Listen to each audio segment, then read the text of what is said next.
Digitization is transforming industrial possibilities.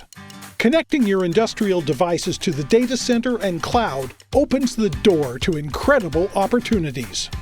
But it also opens the door to new cybersecurity challenges. Cisco CyberVision provides visibility and insight into the industrial network to help you resolve those challenges. How? Cisco CyberVision automatically identifies your industrial devices and lets you group them based on their roles and locations. This inventory is shared with Cisco Identity Services Engine, or ISE, where you define security policies to isolate and protect these groups via software-based network segmentation. Now, imagine a network-connected camera suddenly attempts to communicate with a robot on the production line.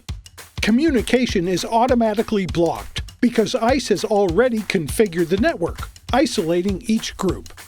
This ensures the robot continues to operate as normal, with no impact to production, while the threat is safely contained. To learn more about Cisco CyberVision, please visit us at cisco.com/go/cybervision.